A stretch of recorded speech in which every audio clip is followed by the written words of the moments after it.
नमस्कार दोस्तों, स्वागत है आपका मेरे चैनल वर्त कथा में।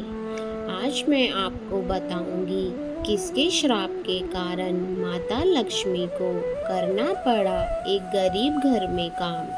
तो आप सब जानते हैं माता लक्ष्मी को धन की देवी माना जाता है।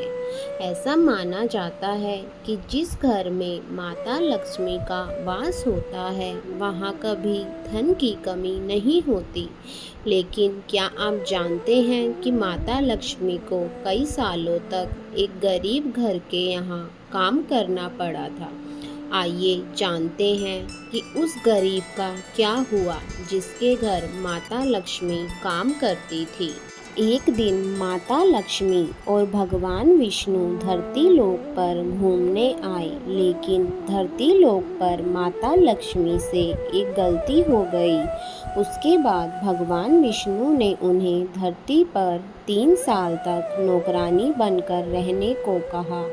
एक दिन की बात है, भगवान विष्णु शेषनाग की शशा पर बैठे हुए थे, लेकिन उनका मन नहीं लग रहा था। फिर उन्होंने निश्चय किया कि पृथ्वी लोक से घूम आते हैं।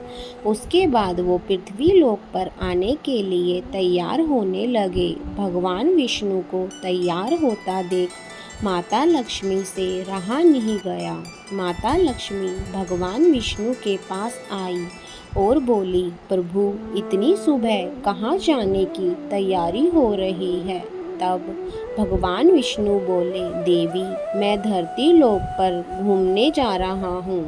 भगवान विष्णु की बातें सुनकर माता लक्ष्मी बोली, स्वामी क्या मैं भी आपके साथ धरती लोक चल सकती हूँ। फिर विष्णु जी ने कहा, देवी आप मेरे साथ धरती लोक चल सकती है, लेकिन मेरी एक शर्त आपको माननी होगी।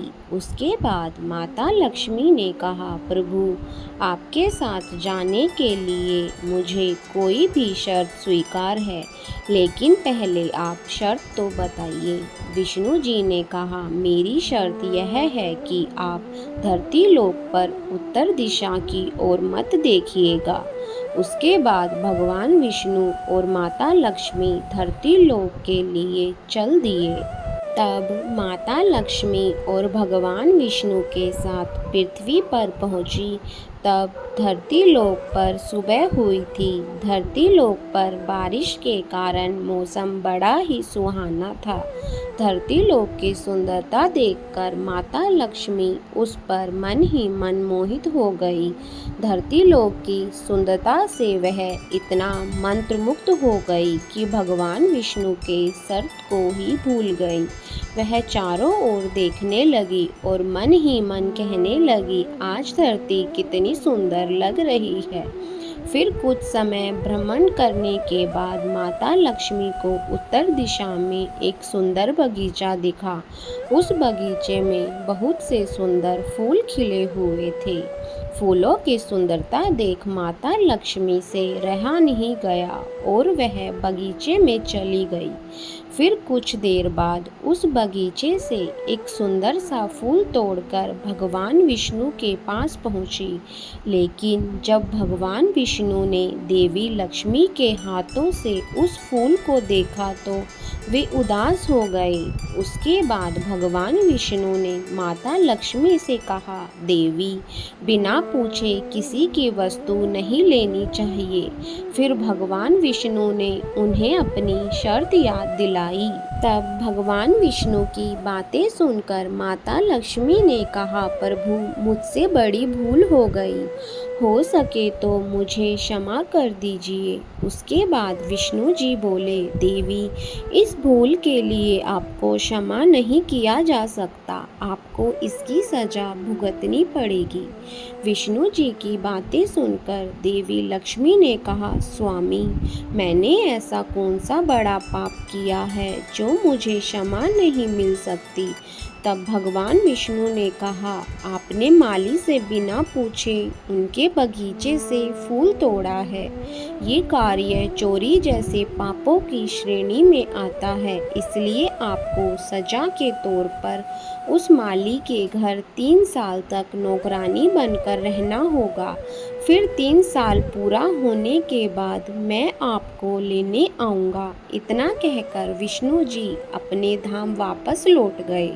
इधर भगवान विष्णु के जाने के बाद माता लक्ष्मी एक गरीब कन्या का रूप धारण कर उस माली के घर पहुँचे।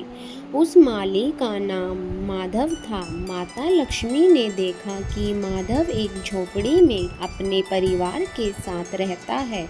फिर कुछ देर बाद माधव जब झोपड़ी से बाहर आया तो उसने उस गरीब कन्या को देखा।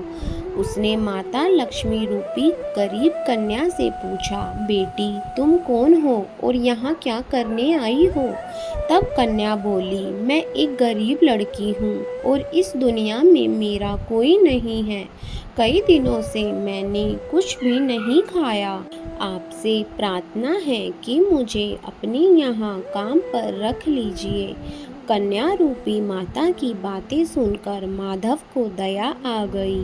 फिर माधव ने कहा, बेटी मैं एक गरीब माली हूँ, बड़ी मुश्किल से मैं अपने परिवार को पाल रहा हूँ, लेकिन अगर तुम मेरी बेटी बनकर मेरे यहाँ रहना चाहती हो तो रह सकती हो।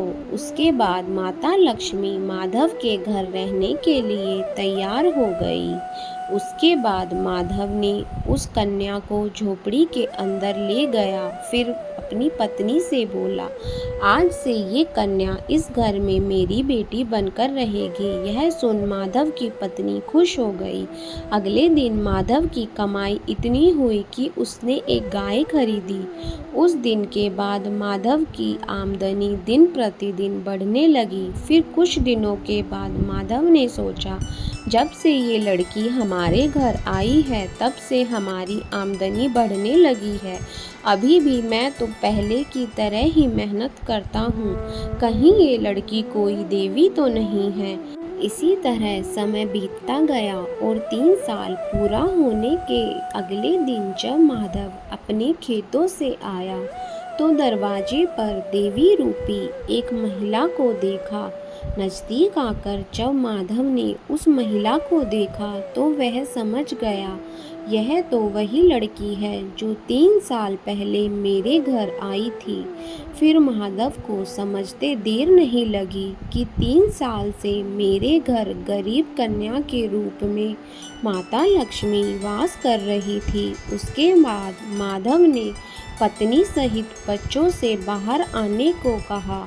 बाहर आकर जब माधव की पत्नी ने देवी लक्ष्मी को देखा तो हैरान हो गई। फिर माधव की पत्नी ने माता लक्ष्मी से कहा, माँ हम लोगों से कोई गलती हो गई तो क्षमा कर देना। उसके बाद माधव बोला, माता हमने आपसे खेतों में काम करवाया, घर में भी काम करवाए, हो सके तो हमें क्षमा कर दीजिए। माधव की बातें सुनकर माता लक्ष्मी बोली, माधव तुम नेक इंसान हो, इतने दिनों तक तुमने मुझे बेटी बनाकर रखा। मैं तुम्हें वरदान देती हूँ कि तुम्हारे पास कभी भी धन की कमी नहीं होगी। इसके बाद माता लक्ष्मी विष्णु जी के साथ रथ में बैठकर अपने धाम चली गई। अगर दोस्तों आपको मेरी कहानी अच्छी लगी हो तो चैनल को सब्सक्राइब और लाइक करें और हाँ, कमेंट में ओम नमः शिवाय लिखना ना भूलें।